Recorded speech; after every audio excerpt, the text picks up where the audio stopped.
ఇప్పుడే మనం పచ్చడి పెట్టినాం. అసలు సిసలు ఫిష్ పచ్చడి, సైలాస్ కిచెన్ స్పెషల్ ఫిష్ పచ్చడి ఇప్పుడే పెట్టాను.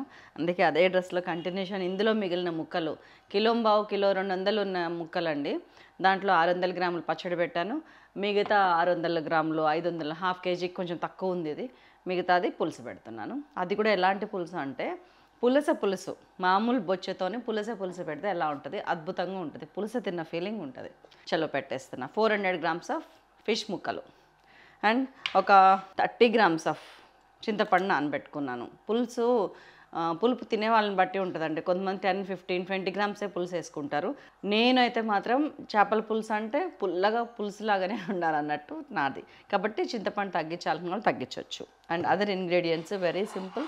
ఒక్కసారి చూసేద్దాం. ఒక 1-1.5 టీ స్పూన్ జీలకర్ర, వెల్లుల్లిలో సగం వెల్లుల్లి గ్రైండ్ చేసి పెట్టుకున్నాను. ఇది ఆవకాయ మీద నూనె తేట, మన ప్రతి ఒక్కరి ఇంట్లో ఆవకాయ ఉంటుంది కదా, ఆవ నూనె, ఆవపిండి ఫ్లేవర్ కోసం. అండ్ ఇదేమో ధనియాల పొడి, ఒక 1/2 టీ స్పూను, ఉప్పు, పసుపు, కారం, అంతే. అండ్ బెండకాయలు ఒక అర్ధపావు, మీకు ఎన్ని బెండకాయలు కావాలో అన్ని బెండకాయలు. చేపల పులుసు చేపలు ఎక్కువ తక్కువ లేకపోయినా కానీ బెండకాయలు 2 కోడిగుడ్లు ఇందులో వేసినామంటే అదిరిపోతుందండి. ఒక మీడియం సైజ్ ఆనియన్ తురిమి పెట్టుకున్నాను. పచ్చిమిరపకాయలు ఒక 3-4 జస్ట్ ఇట్లాగా గంటలు పెట్టేసిన. మెంతి కూర ఉంటాయండి, లేకపోతే లేదు. ప్రస్తుతానికైతే అవసరం లేదు. చలో నేను పక్కకు పెట్టేస్తున్నా. స్టార్ట్ చేసేస్తా. ఇది మొత్తం కలిపి స్టవ్ మీద పెట్టి అంటించడమే. మీకు పనే ఉండదు అసలు. ఫస్ట్ నేను చేప ముక్కలు ఇందులోనే వేసేస్తున్నా, గిన్నెలోనే. ఇదిగోండి, ఒక 1/2 టీ స్పూన్ పసుపు, ఒక 1 టీ స్పూన్ కన్నా స్పూన్ బాగుంది. దీంట్లో కొంచెమే ముందేస్తున్నాను. 1/2 టీ స్పూన్ ముందేసాను, 1/2 టీ స్పూన్ ఉంచుకున్నాను. కారం మీరు ఎంత వేస్తారో అంతా. నేను 2 టీ స్పూన్స్ వేస్తున్నా. జీలకర్ర వెల్లుల్లి ముద్ద సగం ఇప్పుడు వేస్తున్నాను, మళ్ళీ ఇంకొంచెం ఉంచుకున్నాను లాస్ట్కి వేయటానికి. సగం పైన ఇప్పుడు వేసేసిన, 3/4 వేసిన, 1/4 ఉంచుకున్నా. అండ్ ఆవ నూనె ఒక 2 టీ స్పూన్స్ వేస్తున్నా. ఒక 1/2 టీ స్పూన్ ధనియాల పొడి, అన్నీ వేసుడే. అండ్ ఇదిగోండి మన ఉల్లిపాయని ఇలా తరగండి, బాగుంటుంది. పచ్చిమిరపకాయలు ఒక 4-5 మీరు తిన్నంత. ఇది మెంతి కూర కొంచెము ఉంటే వేయండి, లేకపోతే లేదు. మ్యాండేటరీ కాదు ఇది. కొంచెం మెంతి కూర, మెంతులు పడితే ఆ టేస్ట్ వేరు ఉంటుంది. మెంతి కూర లేని వాళ్ళు ఒక 1/2 టీ స్పూన్ మెంతి పొడి కూడా వేసుకోవచ్చు. బెండకాయలు ఒక అర్ధపావు. ఇంకా ఏం మిగిలిందండి, బట్టర్. మీ ఇంట్లో వెన్నపూస ఉంటే వెన్న వేసుకోండి. వెన్నపూస లేని వాళ్ళు ఇట్లా ఒక చిన్న బట్టర్ ప్యాకెట్ వేసేసుకోండి. ఇంట్లో బట్టర్ ఉంటే కనుక ఒక స్పూన్ ఇందులో వేయండి, ఒకవేళ అది లేక. ఇది 10 గ్రామ్స్ బటర్. అండ్ ఈ చింతపండు పులుసు డైరెక్ట్ పిసికి వేసేస్తున్నా. ఇంకా వాటర్ పడుతుంది కొంచెం. ఒకసారి అన్నీ కలబెట్టండి. ఇట్లా మనకి వాటర్ కన్సిస్టెన్సీ ఎంత ఉందో అనేది కావాలి. ఇదిగోండి తలకాయ, తోక, పొట్ట ముక్కలు అన్నీ ఇందులోకి వచ్చినాయి. అసలు ఇది మామూలు టేస్ట్ ఉండదండి. మీకు పని కూడా తక్కువ అనిపించట్లే. ఇప్పుడు దీని నిండా నీళ్ళు పోసుకోండి. మీకు చేపల పులుసు ఎంత కావాలో అన్ని నీళ్ళు. అండ్ ఇందులో మనం ఒకటి ఇలా ఏంటది, ఆయిల్. ఇదిగోండి మన చేపల పులుసులో ఎంత ఆయిల్ వేస్తామో అంత. నేను ఒక 1.5 టేబుల్ స్పూన్ వేస్తున్నా. ఒక్కసారి కలబెట్టండి. కన్సిస్టెన్సీ ఒక్కసారి ఇప్పుడే చూసుకోండి, ఎంత కన్సిస్టెన్సీ కావాలనే చూసుకుంటే దాని ప్రకారం మనం వాటర్ పోసుకోవచ్చు. ఇంకొంచెం నీళ్ళు పడతాయని నాకైతే అనిపిస్తుంది. ఇంకోండి కొంచెం వేస్తున్నా. స్టవ్ ఆన్ చేయండి. ఇంత సింపుల్ చేపల పులుసు అనుకుంటున్నారు కదా, ఇంత టేస్టీ చేపల పులుసు కూడా మీరు ఎక్కడా చూడరు. పులుసు అని యాజ్ ఇట్ ఈస్గా వండుతారండి. కావాలంటే మన వీడియోస్లో అన్నపూర్ణ గారు చేసిన రాజమండ్రిలో గోదావరి గట్టు మీద పులుసు పెట్టాను, సేమ్ ప్రొసీజర్. అప్పటి నుంచి అనుకుంటున్నాను నేను, మామూలు బొచ్చ రవ్వతో కూడా ఈ పులుసు చాలా బాగుంది. నేను చేశాను, నేను తిన్నాను, మీకు చూపించాలని అప్పటి నుంచి అనుకుంటున్నాను. ఇదిగో ఇది తీరింది. సైలాస్ పులుసు అని కొట్టండి, ఇదే ప్రొసీజర్. వాళ్ళ కారం కొంచెం ఎర్రగా ఉంటుంది, ఎందుకంటే అందులో కలర్ ఉంటుంది. మన కారం ఇప్పుడు అంత ఎర్రగా లేదు.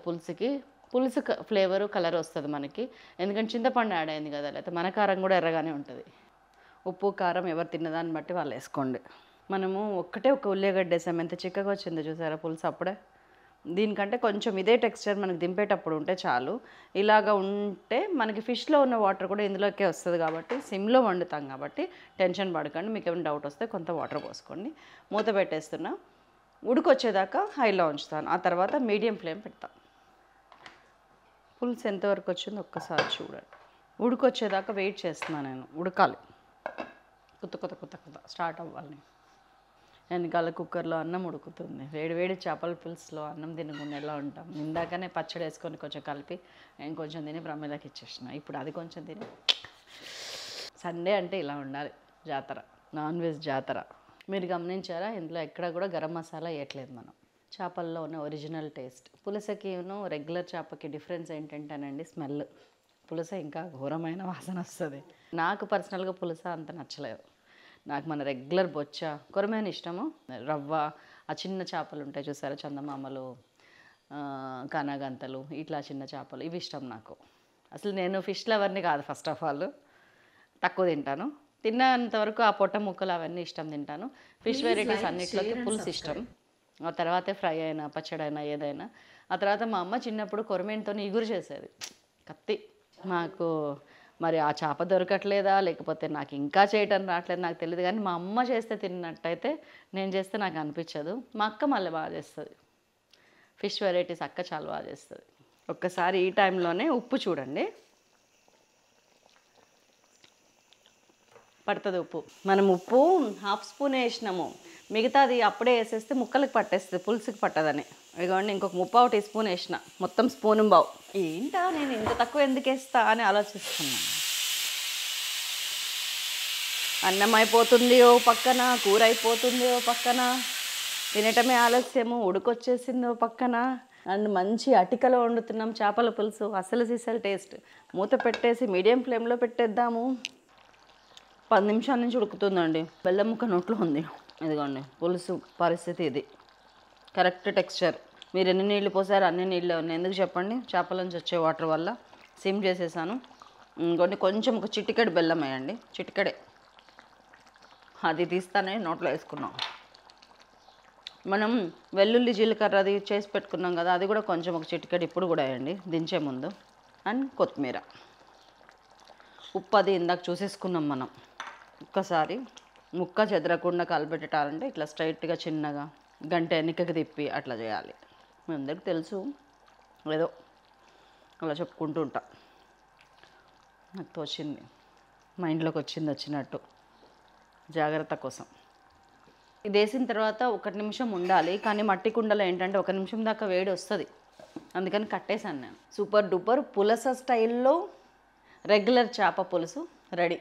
ఇది టేస్ట్ మామూలుగా ఉండదండి. ఒక్కసారి చేయండి ప్లీజ్. ఒక 1/4 కిలో, ఇది 400 గ్రామ్స్ చేప, ఒక 1/4 కిలో తెచ్చుకొని ఒక అర్ధపావు బెండకాయలు వేసి చూడండి.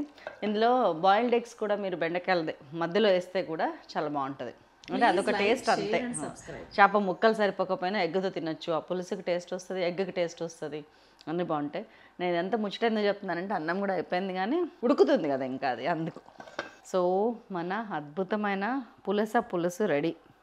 ఇప్పుడే నేను చేపల పచ్చడితో అన్నం తిన్నా, అందుకనే నాకు పులుసులోకి పొట్ట ముక్కలు చాలా ఇష్టం, దాంట్లో ముళ్ళుండవు.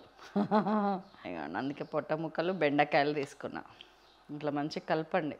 చూసారా, మనం పోసిన దానికన్నా కూడా లూజ్గా అయింది. స్టార్టింగ్లో చూసుకొని నీళ్లు పోసుకున్నారు, పోయకండి.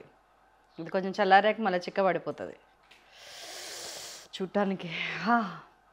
పులుస తీయటానికి యూజ్ చేసే గంటె కూడా గుంట గంటె అట్లాంటివి తీసుకోకండి. ఇట్లాగా సలాక్ లాంటిది ఉండాలి, అట్ ద సేమ్ టైం పులుసు రావాలి అంటే ఇట్లాగా లైట్ వంపున్న గంటె తీసుకోండి, చాలా బాగా వస్తుంది. ఇందులో బెండకాయలు ఏమో టేస్ట్ ఉంటాయి. ఇందులో ఒక్క బెండకాయ కూడా ఉండకుండా తినేస్తారు మా వారు, అంత ఇష్టం ఆయనకి బెండకాయలు. రిచ్ ఫైబర్ కదా. మిమ్మల్ని ఇంతకంటే ఊరించడం నాతోని కావట్లే.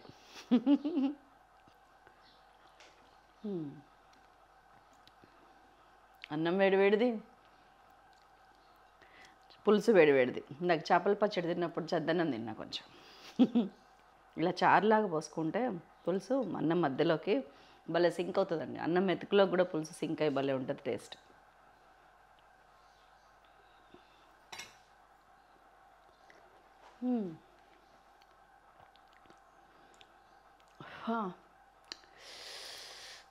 భలే ఉంది పులుసు. మనం రెగ్యులర్ తినే పులుసు కన్నా డిఫరెంట్ టేస్ట్ వచ్చిందండి. గరం మసాలా పడలేదు కాబట్టి ద రియల్ చేపల పులుసు టేస్ట్ వస్తుంది. బెండకాయ పర్ఫెక్ట్ ఉడికిపోయింది. అండ్ ఫిష్ ముక్క టేస్ట్ కోసం బాగుంది. నిజానికి ఈ రెసిపీ మొన్న చెప్పిద్దామని తెప్పించా చేపలు. మీకు ఇన్ఫర్మేషన్ కోసం, ఒక నాలెడ్జ్ కోసం చెప్తున్నా. నేను చేసిన పని ఏంటంటే కడిగి మంచిగా నీళ్ళు లేకుండా వార్చి ఫ్రీజర్లో పెట్టేసా. తీసి వండేసా. టేస్ట్లో కొంచెం కూడా డిఫరెన్స్ లేదు. సూపర్ సూపర్, అదిరిపోయింది. చాలా బాగుందండి. వేడివేడిగా ఉంది. అసలు ఇంకా చాలా టేస్టీగా అనిపిస్తుంది. ఇందాక పచ్చడి చూడండి, పులుసు చూడండి. మీకు 100% నచ్చుద్దని నాకు నమ్మకం ఉంది. ట్రై చేయండి. ఉండనా మరి మరొక అద్భుతమైన రెసిపీతో మిమ్మల్ని మళ్ళీ కలుస్తాను. అంతవరకు సెలవు. నమస్తే.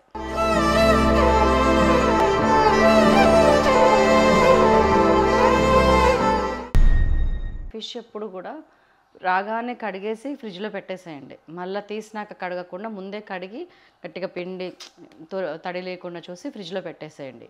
పెట్టి ఒకసారి తీసి వండిన తర్వాత దయచేసి బయటనే ఉంచి కన్జ్యూమ్ చేయండి తప్పితే మళ్ళీ వండిన కూర మళ్ళీ ఫ్రిడ్జ్లో పెట్టి మళ్ళీ తీసి వేడి చేయడానికి ట్రై చేస్తే చాలా స్మెల్ వస్తుంది, బాగోదు. నో డౌట్ బాగోదు. వండకముందు మీరు బయట ఫ్రిడ్జ్లో పెట్టుకోండి, ఫ్రీజర్లో పెట్టుకోండి, ఏం కాదు. కానీ ఒకసారి వండిన తర్వాత మళ్ళీ ఫ్రిడ్జ్లో పెడితే ఆ టేస్ట్ అసలు రావట్లేదు. నీసు వాసన కంపు కొడుతుంది. కాబట్టి కొంచెం ఫిష్ మాత్రం ఏ రోజుది ఆ రోజు కన్జ్యూమ్ చేయడానికి మ్యాక్సిమం ట్రై చేయండి. పులస చేప 8కి ఎదురొస్తుందండి. నీళ్ళు ఉధృతంగా పారే సమయంలో వరద నీళ్ళు వస్తాయి చూసారా, ఆ వరద నీళ్ళకి బురదలో ఉంటుందంట పులస. అది లేసి అప్పుడే గుడ్లు పెట్టి ఎదురొస్తుంది అంటారు, ఎదురు నీళ్ళకి వచ్చే చేప. అందుకని ఆ పులస అంత కాస్ట్. ఎందుకంటే ఆ చేపను తింటే మనలో కూడా ఎదురెళ్ళే లక్షణం వస్తుంది అంటారు. దేనికైనా ఏ సమస్యకైనా భయపడకుండా ఎదురెళ్ళేది వస్తుందని అంటారు. ఏమంటారుగా పుస్తెలమ్మైన పులస తినాలి అనేది అక్కడి నుంచే వచ్చింది. అంత టేస్ట్, అంత శక్తి ఉంది ఆ పులస చేపలో కాబట్టి తినాలి అంటారు. నిజంగా పుస్తెలు అమ్ముకొని తింటారా అండి? ఏమోలే, నాకెందుకు. నాకు అసలే నన్ను ఇన్వాల్వ్ చేయొద్దు చారి గారు. అటికిలో ఉండటం వల్ల అడ్వాంటేజ్ ఏంటంటే మట్టి కుండలో పాడవదు, ఖరాబ్ అవ్వదు. ఈవెన్ అన్నం కూడా చూడండి, 8 hours ఉండే అన్నము ఎండాకాలము అటికలో వండితే 24 hours ఉంటుంది ఖరాబ్ కాకుండా.